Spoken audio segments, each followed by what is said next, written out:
I never imagined I'd be telling this story.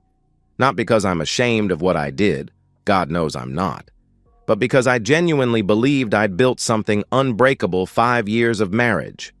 A 3-bedroom house in the kind of neighborhood where people actually wave at each other. An HVAC business that kept the bills paid and then some, and her, Sarah, the woman everyone said I was lucky to have landed. "You really outkicked your coverage with that one," my buddy Mike would say, nudging me at barbecues while she held court with the other wives, her laugh carrying across the yard like wind chimes. Beautiful. Social. The kind of woman who could make sweatpants look intentional and elegant. When she'd link her arm through mine at company dinners, I'd catch other men looking, not at her, but at me, wondering what the hell I had that they didn't. What I had was loyalty. Blind, stupid loyalty. Our mornings had a rhythm.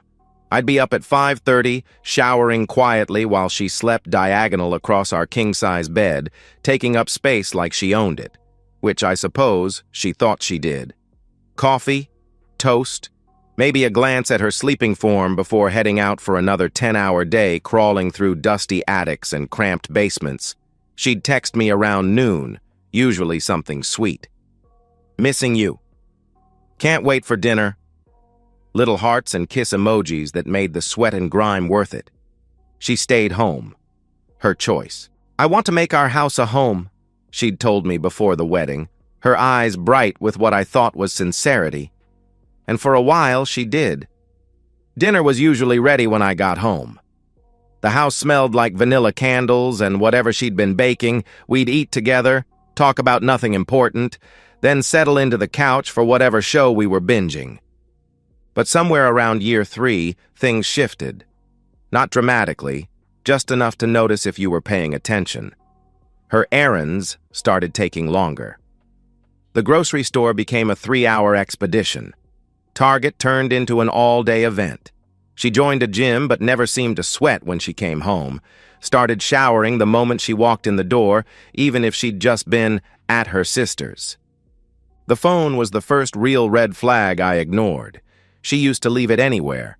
Kitchen counter, coffee table, bathroom sink. Now it was always with her face down, on silent. She'd angle it away when responding to texts, tilting her body like she was shielding state secrets.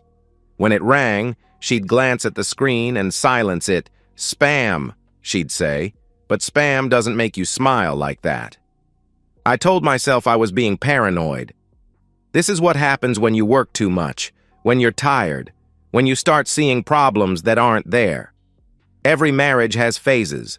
She was probably just going through something. Maybe she was depressed. Maybe it was me. Maybe I'd become boring, predictable, too comfortable in our routine. The house felt different too.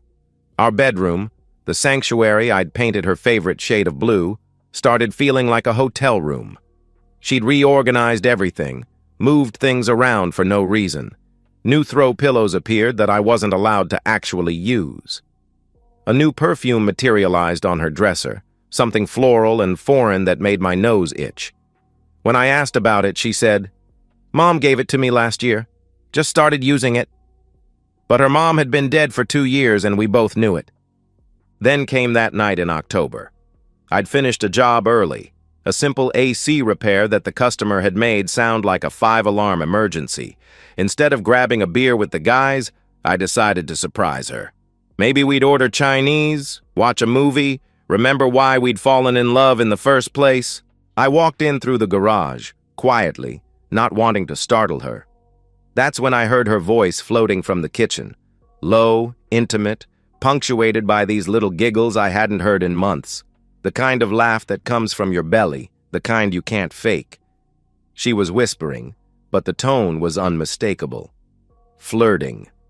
My wife was flirting with someone at 8 p.m. on a Tuesday while I was supposed to be working.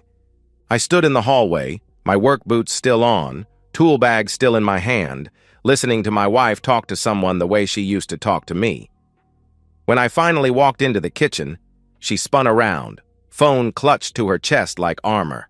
"You're home early," she said, and for the first time in our marriage, she didn't sound happy about it.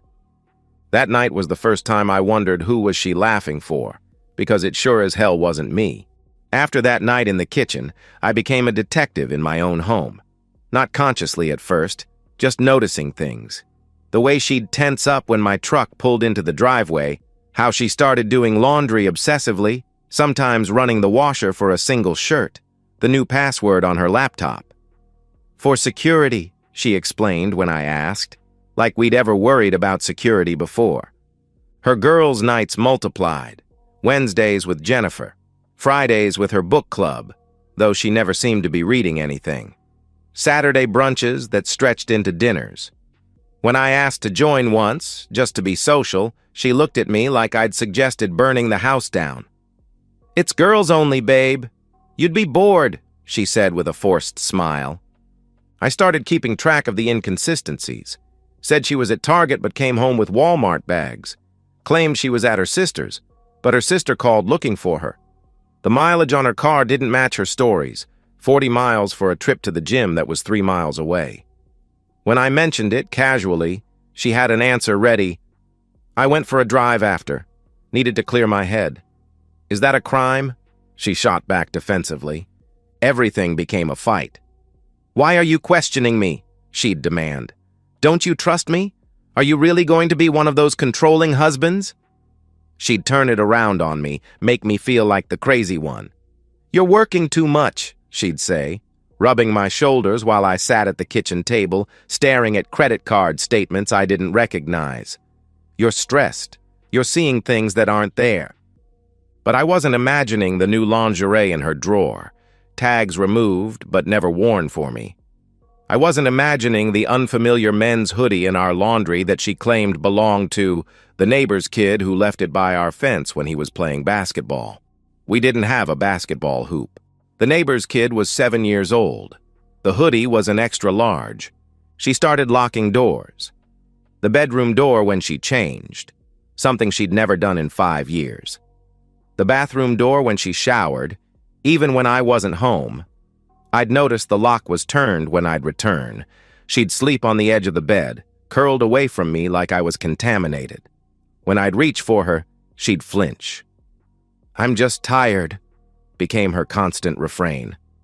The whispered calls continued, always after she thought I was asleep, always in the kitchen or the guest bathroom. I'd lie in bed, straining to hear, catching fragments. "He doesn't suspect. Tomorrow at 2. I miss you too." Each word was a knife between my ribs, but I still didn't have proof. Just suspicion eating me alive from the inside. My neighbor, Tom, mentioned something one afternoon while I was mowing the lawn. "Sarah's been having some car trouble, huh?" he asked casually. When I looked confused, he continued, "Just noticed that black Camaro parked by your fence a few times during the day. Figured she was getting help with her car." Sarah drove a white Honda. She didn't know anyone with a black Camaro. At least, she'd never mentioned it. The gaslighting intensified. When I'd bring up concerns, she'd cry. Real tears, the kind that made me feel like a monster. "How can you think that about me?" she'd sob. "After everything we've been through." She'd remind me of the miscarriage we'd suffered in year 2, how she'd held my hand through my dad's death, how she'd supported my business when everyone said I was crazy to go out on my own.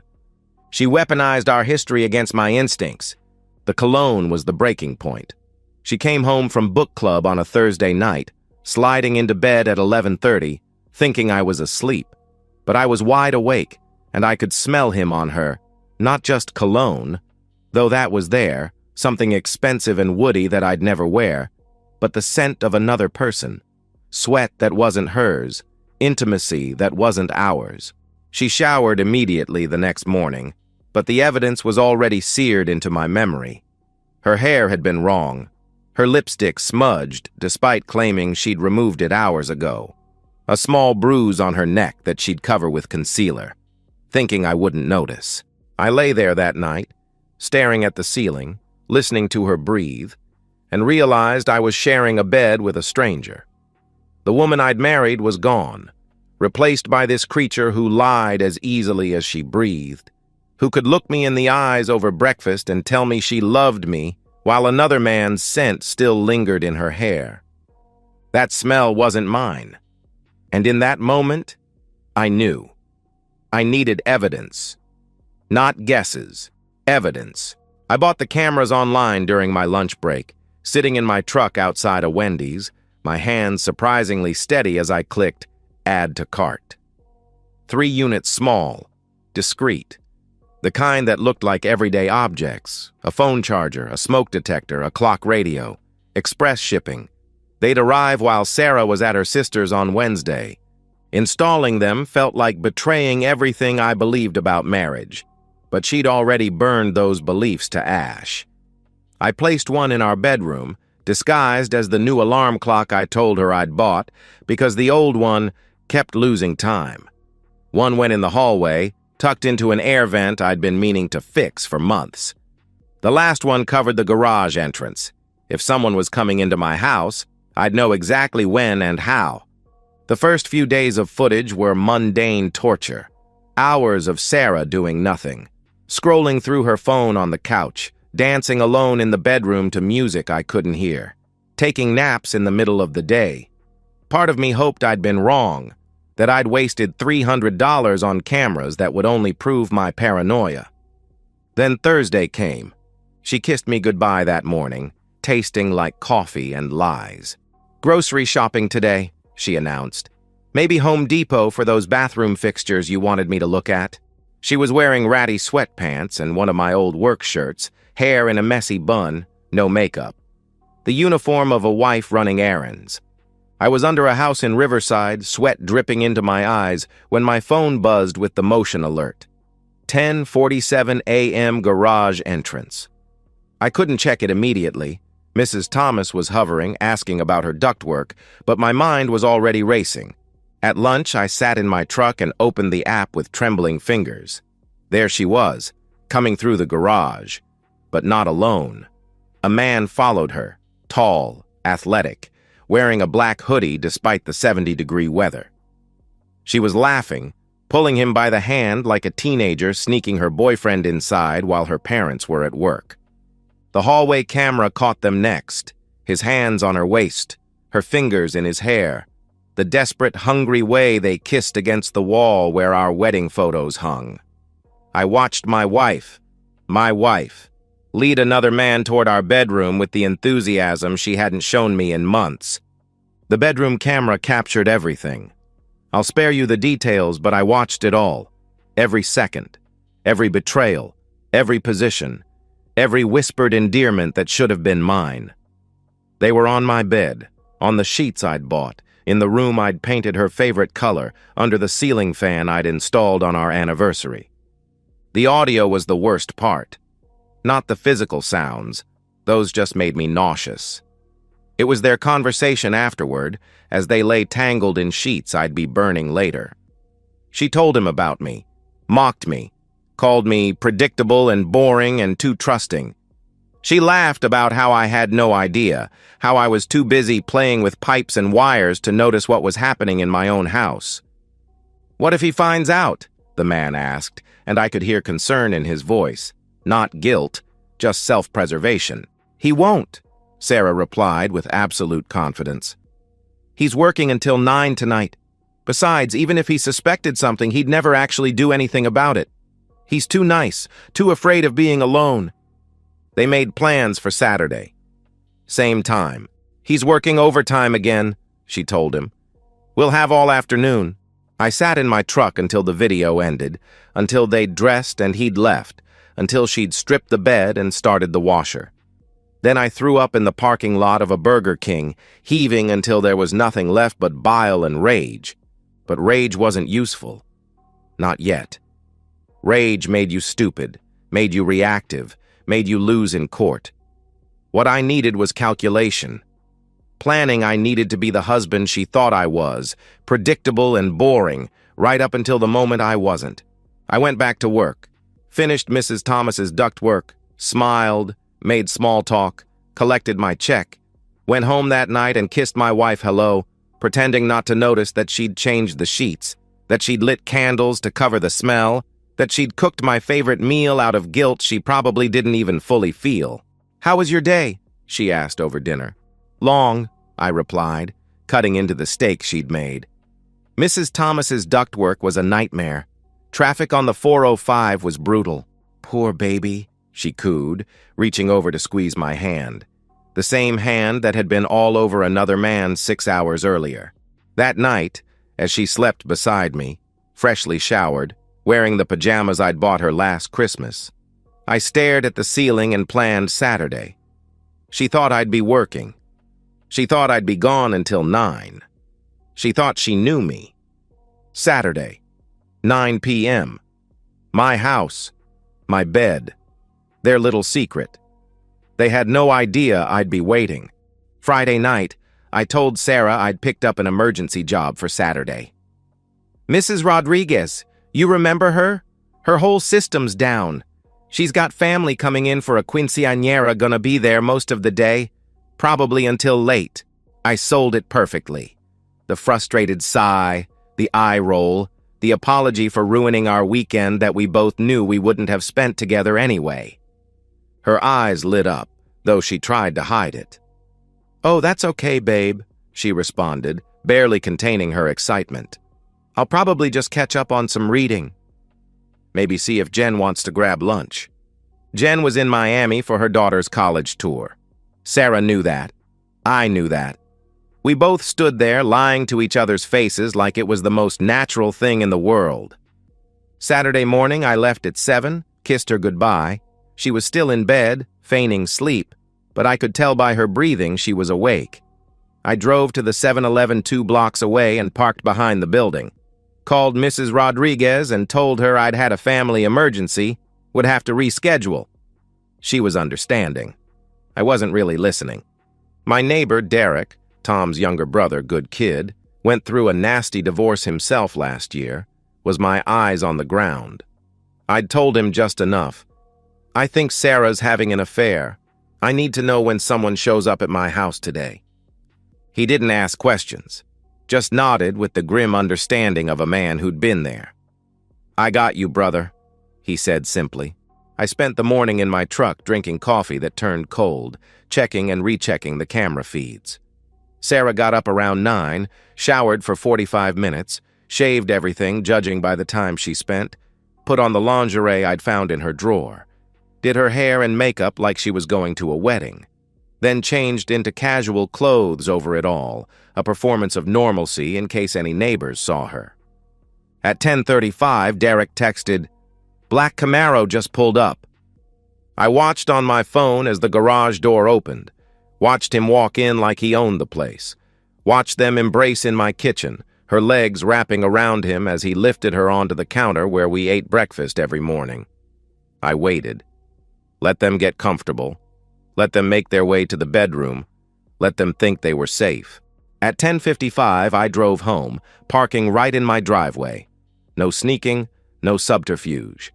I walked to my front door with my keys in hand, listening to the sounds carrying through the walls. My walls. My house. The place I'd bought with the sweat of my back and the skill of my hands, now echoing with another man's grunts and my wife's performance. I stood in my own foyer, looking at the pictures on the wall. Our wedding, vacations, that Christmas where she'd surprised me with tools I'd been eyeing for months. In every photo, she was smiling. In every photo, I believed it. The sounds from upstairs reached a crescendo, then quiet murmuring, laughing, the creak of the bed as they repositioned.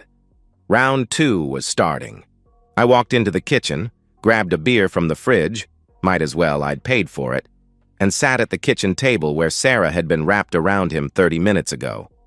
I drank it slowly, methodically, tasting nothing, just waiting, building the cold that would carry me through what came next. Then I heard her say his name, Jason, soft and breathy, the way she used to say mine back when she still pretended to love me. Jason. Now he had a name to go with the face I was about to rearrange. I set the empty bottle on the counter, careful not to make too much noise. Walked up the stairs I'd recarpeted last summer because Sarah said the old carpet was dated. Each step was measured, controlled. No rage. Not yet. Rage was sloppy. This needed to be precise. I stood outside my bedroom door, closed but not locked, they were that comfortable, and listened to my wife with another man in the bed I'd bought, in the house I'd paid for, in the life I'd built for us. When I heard her say his name again, I turned the doorknob. The door swung open, and time crystallized. Every detail burned itself into my memory with photographic clarity. Sarah's eyes going from closed to wide in less than a second, Jason. Muscular, younger than me, exactly the type I'd feared I'd lost her to, scrambling backward like a crab, his mouth opening and closing without sound. The sheets, my sheets, tangled around them like evidence at a crime scene. "Get up," I said, and my voice came out steady, calm. The voice I used with difficult customers. Professional. Sarah grabbed for the comforter, trying to cover herself, as if modesty mattered now. "David, I can explain," she started, her voice high and panicked. "Get up," I repeated, cutting her off. Jason found his voice. "Look, man, I didn't know," he began, hands raised defensively. The laugh that came out of me was sharp enough to cut glass. "Didn't know? You didn't know she was married? In a house full of wedding photos? In a bed with men's clothes in the closet?" He moved toward his clothes, scattered on my floor, and I stepped forward. Not threatening, just present. "No, you leave like you are," I commanded. "You can't," he protested. "I can. I will. This is my house. You're trespassing," I stated flatly. "The only reason I'm not calling the cops right now is because I want you to walk out that front door so everyone can see exactly what kind of man you are." Sarah tried again, tears streaming down her face. "David, please, let's talk about this," she pleaded. "We're past talking," I interrupted, pulling out my phone. They both flinched like I was pulling a gun. "See? I've got cameras, Sarah. 3 weeks of footage you two on Thursday, last Saturday, the Wednesday before that. All of it in HD, all of it with audio." The color drained from her face. Jason stood frozen, naked, looking between us like he was calculating his chances of getting past me. He was bigger, younger, stronger, but I had something he didn't. Nothing left to lose. "Here's what's going to happen," I continued in that deadly calm voice. "You're both walking out that front door, right now, as you are." "David, no!" Sarah's voice cracked. "Please, the neighbors." "Should have thought about the neighbors before you started bringing him in the house they watched me build," I shot back. Jason made his move, trying to grab his jeans. I kicked them toward the door. "I said no," I warned. "This is insane," he started to argue. "Insane?" The calm finally cracked. "Insane? You want to know what's insane? Working 60-hour weeks so my wife can stay home and meet strangers? That's insane. Paying the mortgage on a house that's become a brothel? That's insane. Lying next to someone every night who whispers another man's name in their sleep? That's insane." I grabbed Jason by the arm, not violent, just firm, and started walking him toward the door. He could have fought back, probably should have, but shame and shock are powerful paralyzers. Sarah followed, wrapping the sheet around herself, begging, bargaining, trying every manipulation in her arsenal. "David, I love you," she cried desperately. "It was a mistake. We can work through this." "You love me?" I opened the front door. Broad daylight. Saturday afternoon. The Johnsons were washing their car across the street. Mrs. Patterson was tending her garden perfect.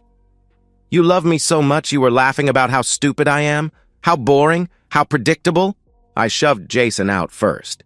He stumbled onto the porch, hands covering himself, looking like a man trying to disappear into the ground. Then Sarah, still clutching the sheet. "David, please!" she begged one more time. "This is my house," I announced, loud enough for the gathering neighbors to hear. "Bought with my money, maintained with my work, and you turned it into this." I gestured at them. "Everyone should know what kind of people you are." Car doors slammed. Phones came out. Sarah tried to run back inside, but I blocked the door. Your car keys are on the kitchen counter. Your clothes are in the bedroom. You can come get them when the divorce lawyer arranges it, I told her coldly. I went inside, locked the door, and listened to the chaos outside. Jason running to his Camaro, Sarah screaming at him to wait, to help her. But he was already peeling out, leaving her standing in my driveway in nothing but a sheet, surrounded by neighbors she'd smiled at for years while betraying everything they thought they knew about us. The police came eventually. Sarah had called them, claiming I'd assaulted them, thrown them out, was having some kind of breakdown. I invited the officers in, showed them the footage on my laptop, just enough to prove infidelity, not enough to be gratuitous. Explained that I'd asked them to leave my property after discovering them in my bed, never touched them beyond guiding them to the door. The older cop, wedding ring on his finger, looked at me with something between pity and respect. "You need them off your property?" he asked. "Yes, sir," I confirmed. They made Sarah leave, gave her 10 minutes to grab essentials while supervised. She couldn't look at me, kept saying she was sorry, that we could fix this, that she loved me. But love doesn't look like what I'd seen on those cameras. Love doesn't laugh at someone's pain before they even know they're hurting. That night, I sat on the edge of the bed, stripped down to the mattress now, everything else in garbage bags by the curb, and felt the silence. Not peaceful silence. The kind that comes after an explosion, when your ears are still ringing and the dust hasn't settled. By morning, she wasn't my wife anymore, and the world knew exactly why. The divorce was surgical. My lawyer, Patricia, a woman who'd been through her own cheating spouse situation, wielded the camera footage like a scalpel. California's a no-fault state, but judges still have discretion in property division when there's documented infidelity. The house stayed mine. I'd bought it before marriage, kept it in my name, paid the mortgage from my separate business account. Smart moves I'd made for tax reasons that ended up saving me from losing everything. Sarah got her clothes, her car, and the contents of her personal checking account. About $3,000 she'd saved from the allowance I'd been giving her, no alimony. No settlement, no claim to the business I'd built while she was busy building her affair. Jason disappeared entirely. Turns out he was married too, with 2 kids and a pregnant wife who found out about everything when the neighborhood Facebook page lit up with photos and videos of his naked sprint to his Camaro. Last I heard, he'd moved back in with his mother in Arizona. Sarah moved in with her sister initially, but that lasted exactly 1 week before the judgment and whispers became too much. Then her parents, but her father, old-school Italian, believed in honor above all else, could barely look at her. She got a job at a department store, then a restaurant, then disappeared from social media entirely after the comment sections became too brutal. She wrote me letters, long, rambling things about how sorry she was, how she'd been going through something, how Jason had pursued her, manipulated her, made her feel young again, every excuse except accountability. I threw them away unopened after the 3rd one. The return address kept changing, her sisters, her parents, addresses I didn't recognize, watching her orbit collapse in real time through postmarks. 6 months after the divorce, I ran into her at a gas station. She was thinner, older somehow, wearing clothes I recognized from our marriage. She tried to approach me, but I just finished pumping my gas and left. In the rearview mirror, I saw her standing by pump 3, shoulders shaking, holding a gas can for a car that probably wasn't even hers anymore. The neighbors still wave when I come home. Some of them, especially the men, give me a different kind of nod now. Not pity, respect. Like I'm part of some club nobody wants to join, but everyone recognizes Mrs. Patterson brought me cookies last week, patted my hand and said, "You did what you had to do, dear." Tom and Derek invite me over for beers every Friday, never asking if I'm okay, just making sure I'm not alone. "You handled it like a man," Derek told me once. "Most guys would have done something stupid. You did it smart." I renovated the bedroom entirely. New paint, gray this time, my choice. New furniture, new everything. It's mine now in a way it never was when it was ours. The cameras are gone. Don't need them anymore. Trust isn't something I'm planning to hand out again anytime soon. The business is thriving. Turns out when you're not constantly worried about what's happening at home, you can focus on work. Hired 2 employees, bought a new truck, started bidding on commercial contracts I wouldn't have had the confidence for before. Success, I've learned, is the best revenge, not because she can see it, but because I can. Last week, her mother called. "Sarah's living in a studio apartment in Riverside," she told me, her voice heavy with disappointment. "Working 2 jobs, trying to rebuild. She wanted me to tell you she's sorry, that she's learned her lesson, that maybe you could find it in your heart to forgive her." I told her mother what I'd told Sarah in the last text I'd ever send her. Forgiveness and reconciliation aren't the same thing. I forgive her because holding on to anger was poisoning me. But she made her choice that day. She brought another man into our bed. And choices, real choices, have permanent consequences. "I understand," her mother replied quietly before hanging up. "I sleep well now, in the center of my king-size bed, spreading out like it's mine, because it is. The house is quiet, but it's honest quiet. No whispered phone calls, no fake moans, no lies dressed up as love. And sometimes I think about what would have happened if I'd never installed those cameras. If I'd just continued being the good, trusting husband, working my overtime, believing her excuses. She'd probably still be here, still be lying, still be treating our marriage like a cover story for whatever life she was really living. The thought doesn't make me sad anymore. It makes me grateful. Grateful I found out. Grateful I had the spine to do something about it. Grateful that the pain was finite, with an end date and exit strategy. In the end, she lost everything. I only lost someone who never deserved me in the first place.